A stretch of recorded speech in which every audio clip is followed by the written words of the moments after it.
Museum was that a lot of people who were not from the New York art world or from the art thought I was going to take a job at a Holocaust museum.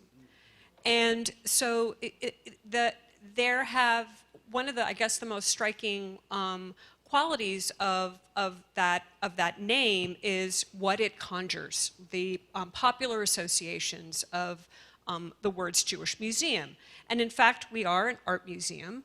And we have an art museum that has a remarkable sort of diversity of collections on the one hand, and excuse me for oversimplifying and bifurcating, again, very complex relationships between material culture and fine art, but to overgeneralize, you can imagine that we have sort of these two primary strands. One comes out of Jewish ceremonial ritual, so a really astounding Judaica collection and collection of ritual objects, which is a completely new area for me.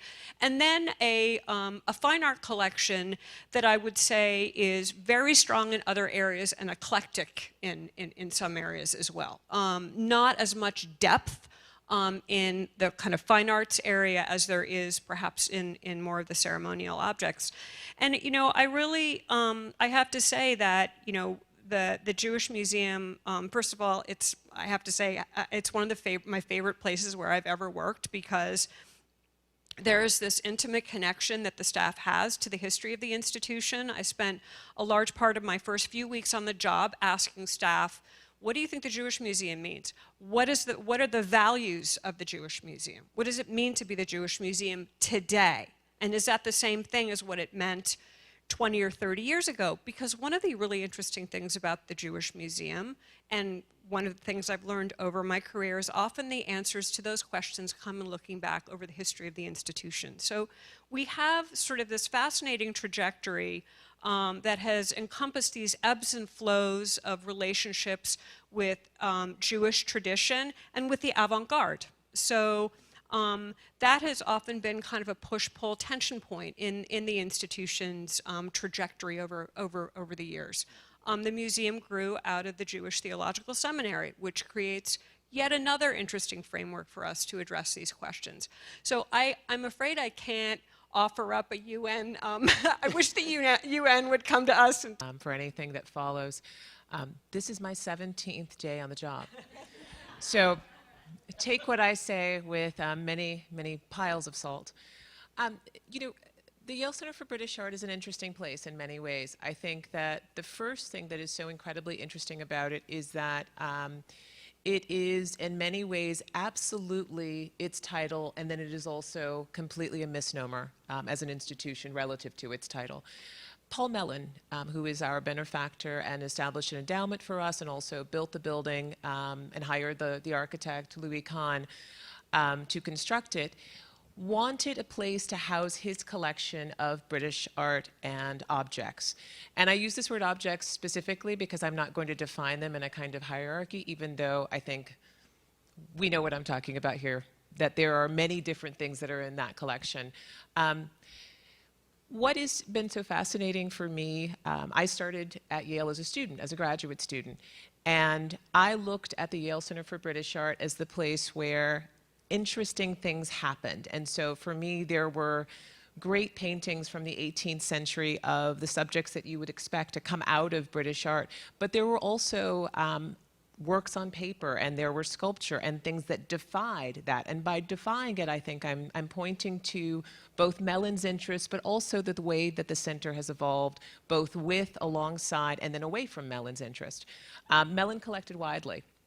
There are many objects in the collection that one might ask, you know, why is this object from, you know, the Indian continent here? Well, Mellon was interested in it. It made sense to him, and it made sense to his collections at the time. Later, there have been directors who have added to those collections, I think, in important ways. There are significant works by artists from the late 80s and early 90s who were active in London. People like Damien Hirst are represented in the collection.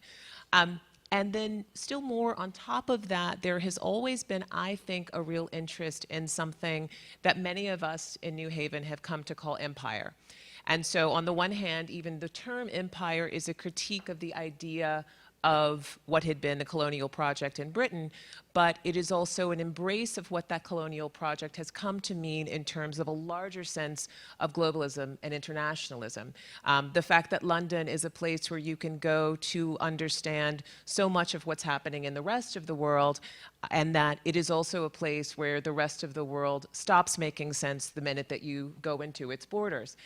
And I want the center in some ways both to sort of figure out those relationships. I also hope that the center, and I want to say that there are colleagues here who that I'm really drawing on to help me understand what this might mean for us going forward.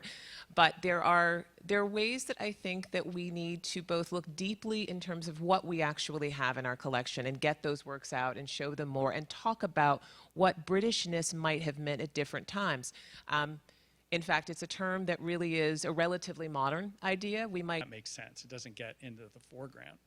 And he always wanted to do a riff on, or a kind of interpretation of Calder using tostadas and nachos for the, for the hanging mobiles, which he got to do finally.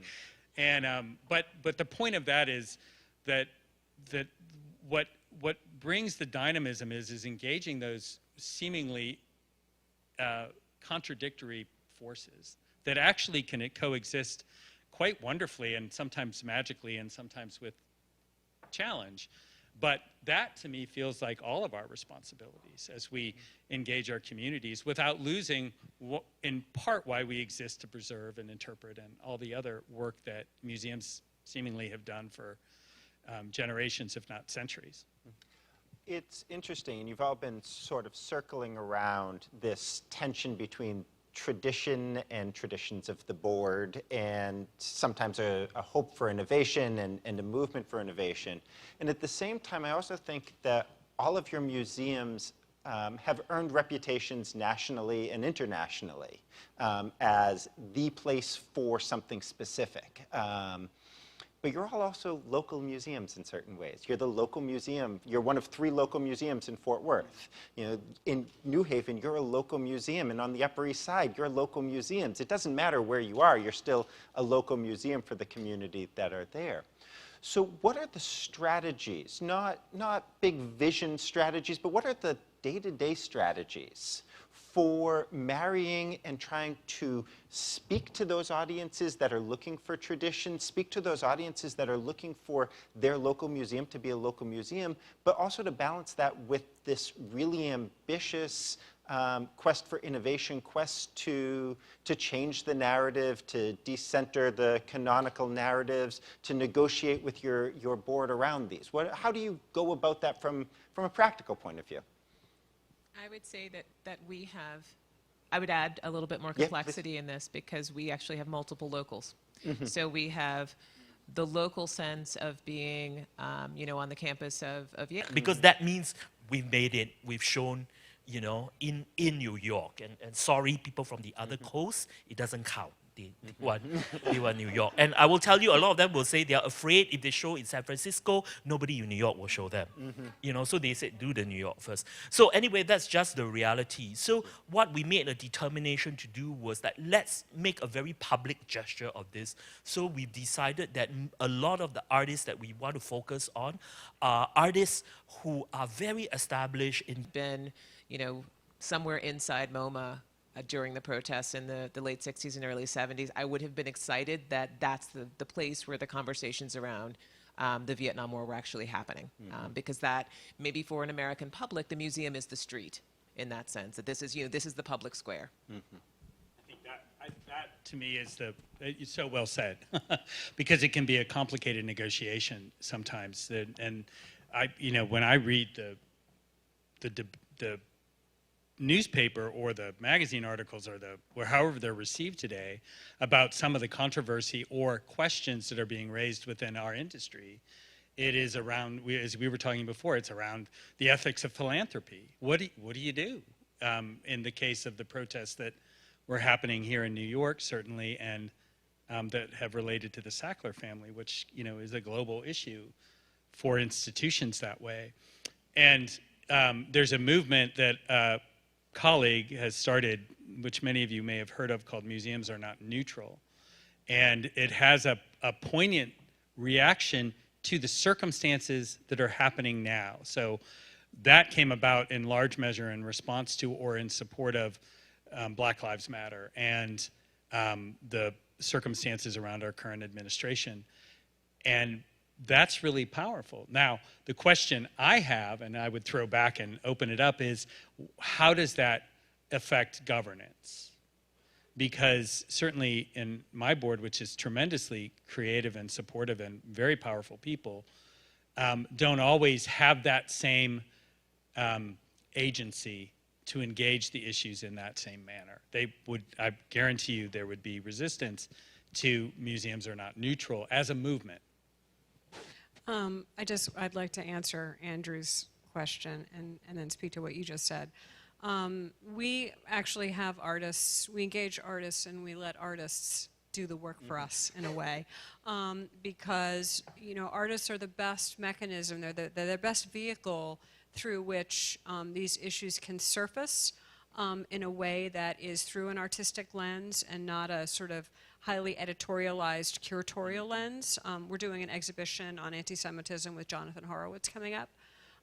We did an exhibition that was, which I curated last year on Martha Rossler's work. She addressed very directly the political climate that we're in right now. But I also want to just, I don't think museums are public squares yet. I really don't. And I think if we think that the museum is a public square, we still, even as we're having these discussions, even as we're talking about the importance of branching out, reaching broader audiences, creating greater access points for our institutions, we are still institutions, and we're institutions within a relatively rarefied universe. And I think it's important for us to always remember that. We are in a privileged position. And we often make assumptions about what we think our audiences want. And I think we have to be humble. And I think that we're in a kind of a moment, not a phrase I would use at the Jewish Museum, but a come to Jesus moment, where, you know, people are having to face up to realities that have been submerged for various reasons. And I don't know. I mean, maybe I'm being a little provocative here, but I hear that phrase, public square, public common, safe place for unsafe ideas, and I don't know. Just putting it out there. I fully agree with you. I think to want the museum as a kind of agora, a public square, I think in that sense we've got some way to go.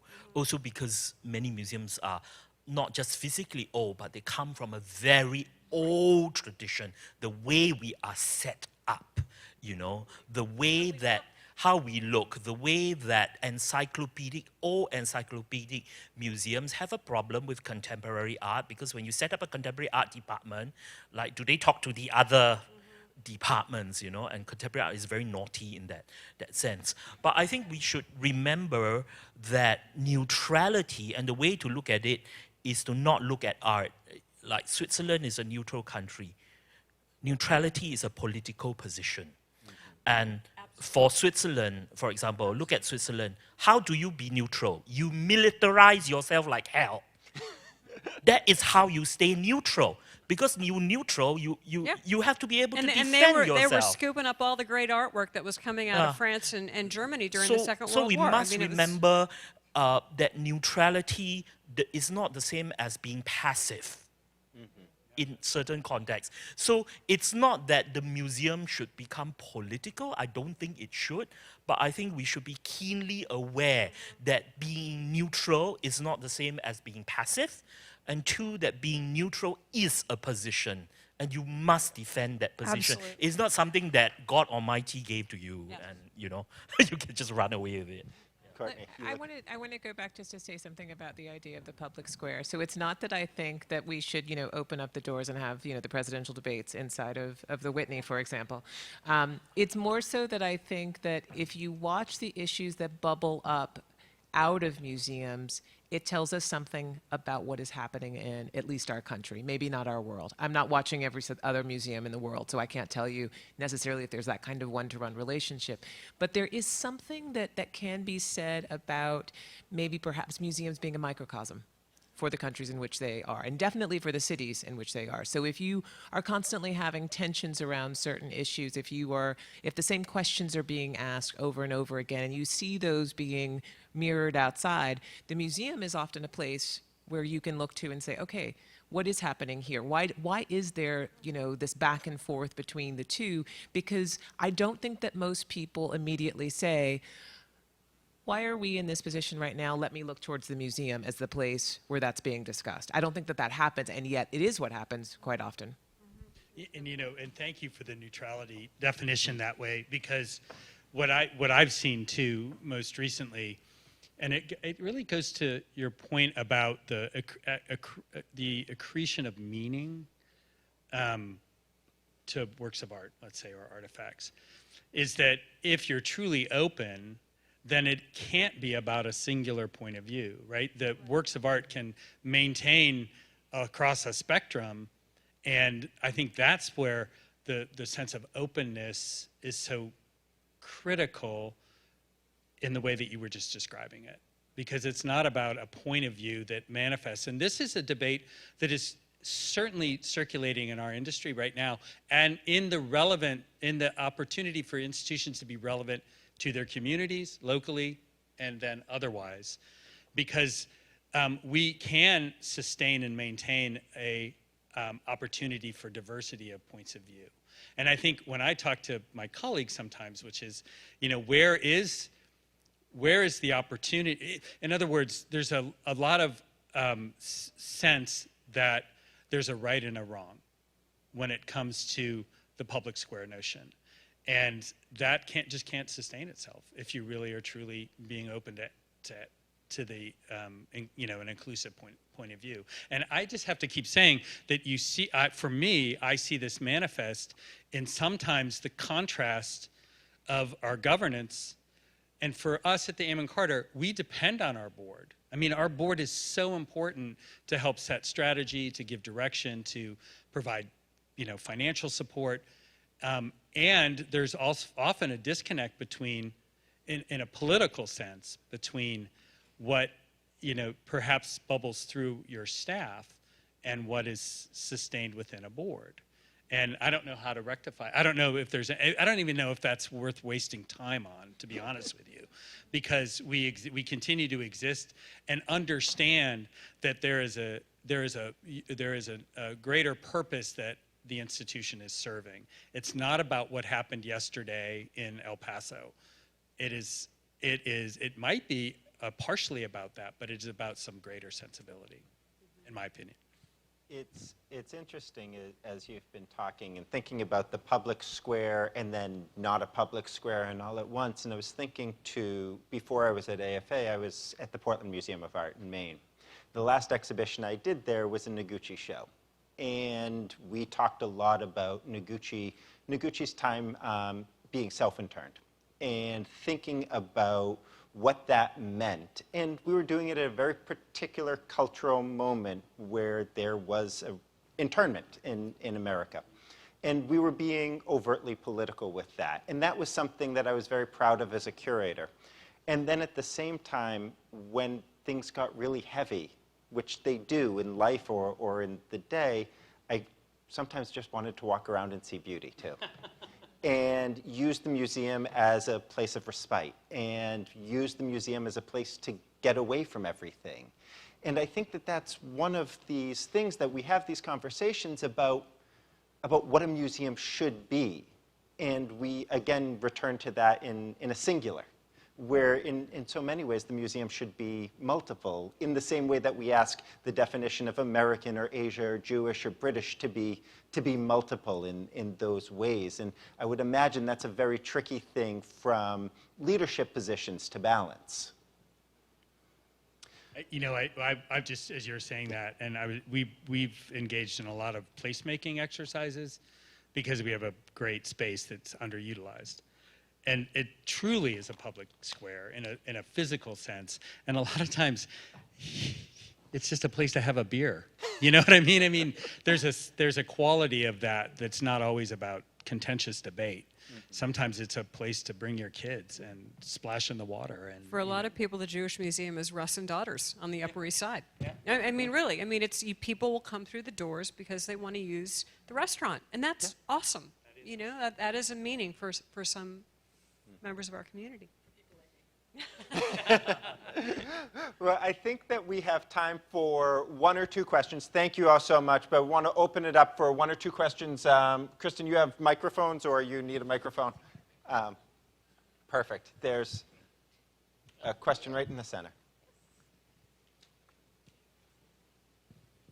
Thank you very much. You said a lot of very interesting and illuminating things, but there seems to be a few things which are left out, and I just wanted to see whether we can touch bases on it. And I guess it also includes maybe inclusion. We are living right now in a high-tech society. We have, in terms of globalization, a lot has been happening in that area, in international, in terms of globalization. And in our community, we also have gentrification. Those three things I wish you would touch on, but I think mainly when you get back to inclusion, there are still people who are left out. There's still artworks which are left out, like outside of art and things of that type. It's interesting to point out that we're in a place right now where they sold something to get $110 million. And it was from an interesting individual there who was not white. And I think you might be able to comment on certain things, including how that manifests itself in terms of illusion and how it manifests itself in the globalized society. Thank you. Well, one of the things that I would say, and I think that that's an excellent question there, but to add on to it as a spur is, in the museum world, we hear the term inclusion and inclusivity a lot, and we hear it as a term, but sometimes we don't hear it defined. And it's, as a follow-up to that, what does inclusivity mean, and how does that function within your ideas of your institutional identities? I would say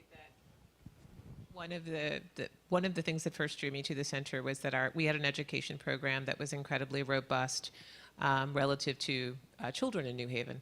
And that program has now expanded to include children with autism and with another degree of developmental issues. And in conversation with our educators, one of the things that came up was that we are not currently heavily serving a geriatric population.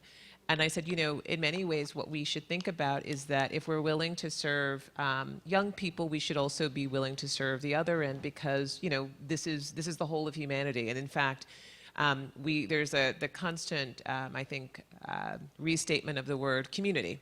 And so from my perspective, if you are really going to touch community, you are touching the youngest people, but you're also touching the oldest people in equal measure, and that the people in between find their way there because they are connected to one or the other in some ways.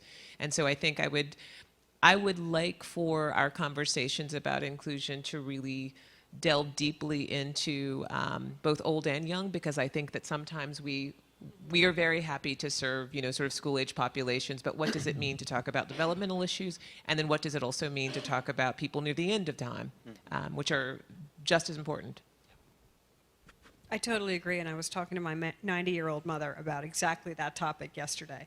The idea of inclusion for us is that, we tend to attract principally, our core audience is, one could say, a Jewish audience. That's we call a tried and true audience.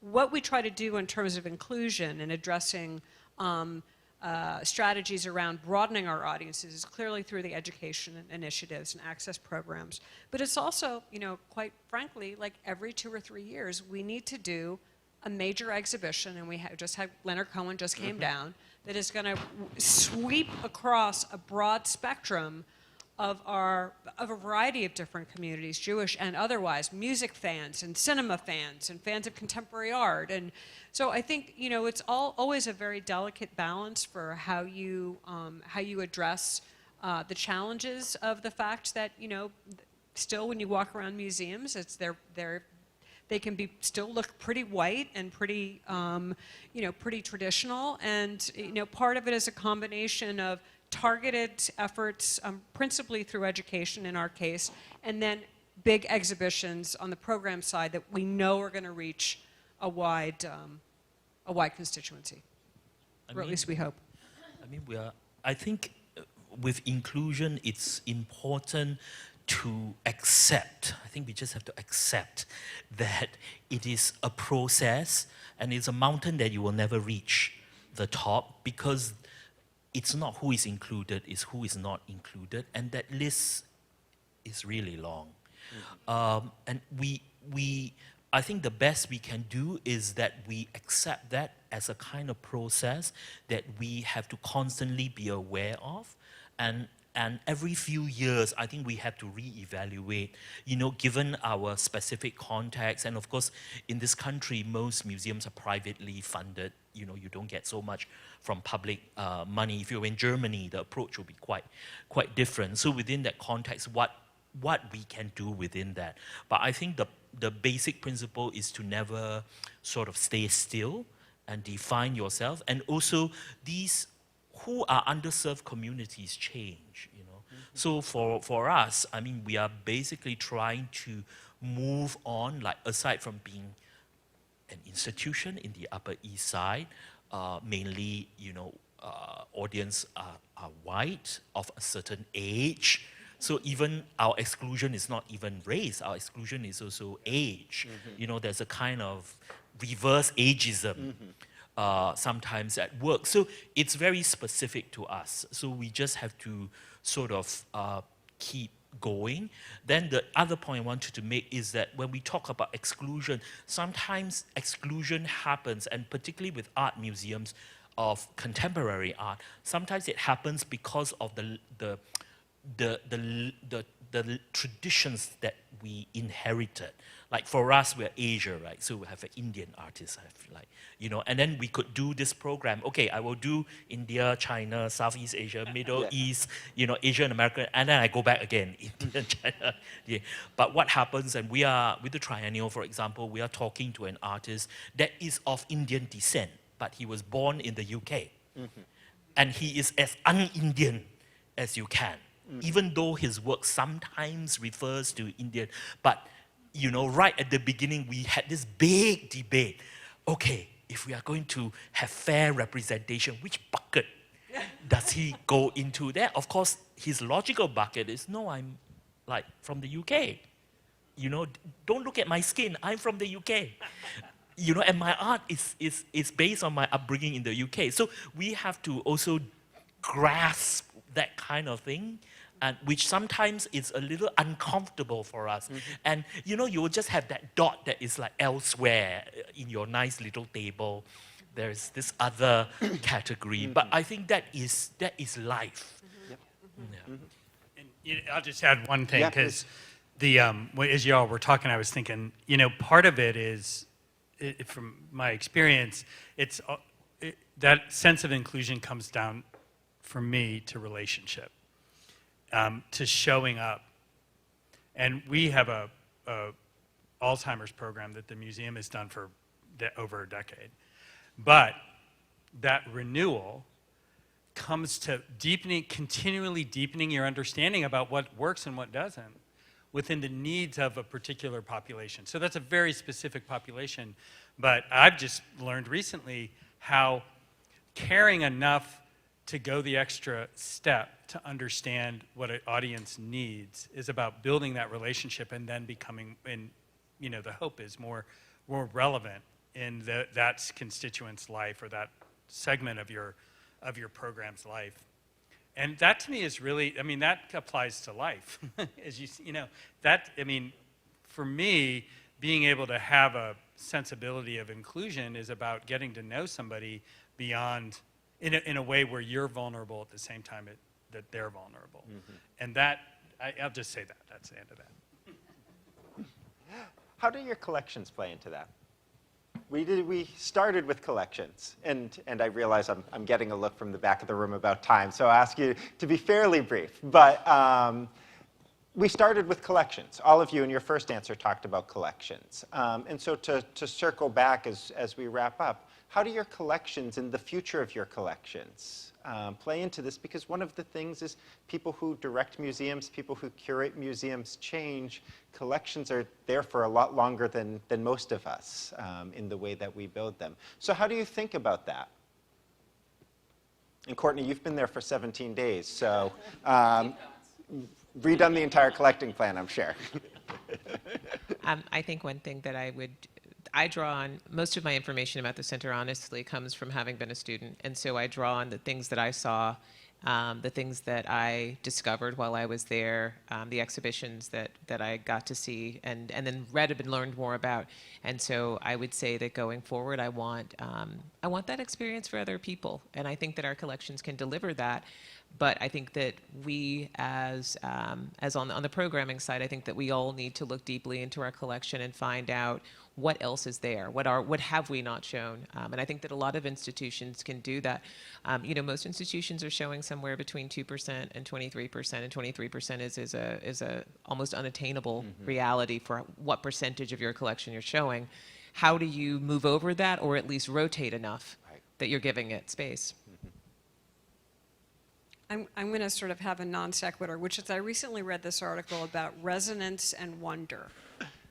And it was really interesting because it was written in the 90s, so it's older, but it talked about museums having these dual functions. One is to create a state of wonder where the visitor and the object are kind of suspended in time in an intimate and almost detached reality, right?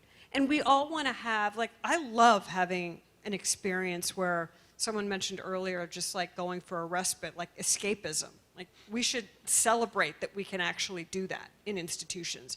And this other part about resonance is something that connects with the everyday, that is part of culture, that hooks back into something that we can understand of our moment.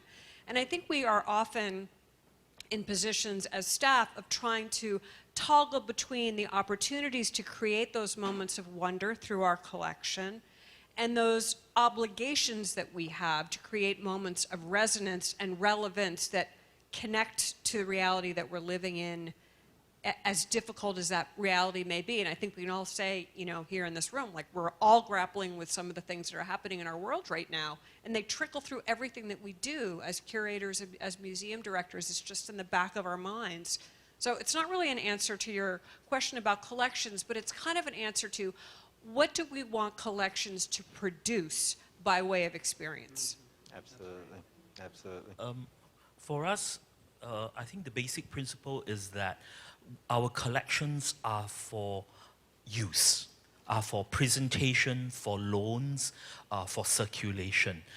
One very important principle that we have, and when I came, I reiterated, we never collect to document an artist's career.